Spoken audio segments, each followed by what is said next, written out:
Venezuela's political and economic situation has not been the best for the past few years. Ever since 1999, Venezuela has been politically divided. Hugo Chavez was president for 13 years, until he died 3 years ago. His successor, Nicolás Maduro, taken over. In Venezuela, citizens constantly live with the fear of being robbed or even worse, kidnapped, and the crime rate goes up every day. As time goes by, it gets harder to find basic needs, and the inflation rate is the highest it's ever been.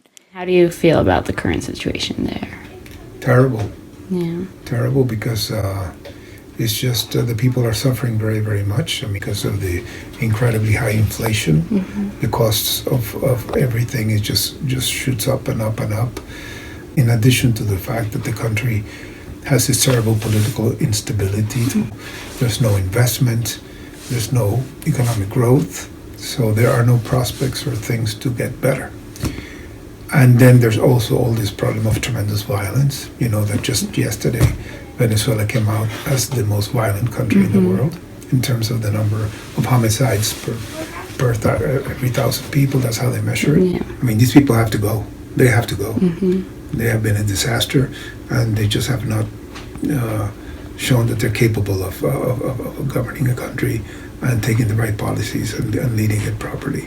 And what do you think, what's the best way to do that, to get a new government? Do you think the steps they're taking now is helping? Well, the Congress now is controlled by the opposition, and apparently they have 2 or 3 different possibilities of how to pressure the government to leave. And there's a possibility of a recall referendum. There's a possibility of shortening the presidential period by amending the Constitution. There's 2 or 3 things that can be done, and I think that they're studying them. But the ideal would be if the government would voluntarily just step down and resign. Oscar de Rojas, who represented Venezuela as a diplomat in the UN, watches everything that's happening to his country from afar.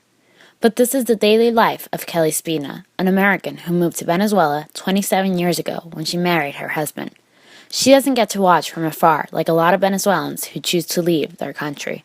She has to live the constant lack of basic needs and insecurity every single day. Well, it's very politically unstable right now, and there's problems with the shortages because there's been a control on the currency for so many years, approximately 13 years, which makes it very difficult for people to get dollars to bring in medications and supplies they need for raw materials for making products. So there's quite a bit of I would say the last year, there's a lot of shortages. People go usually to get products. There's a shortage in basic products. So people have to go online, being that the government regulates these products and makes it a better price for the people to buy it. There's many lines, long lines that could go for hours that you can wait on online just to buy your basic needs, such as toilet paper, shampoo, soap. Crime has gotten terrible over the last couple of years, being that the minimum wage is so low for any family to live on, so crime has gotten much higher.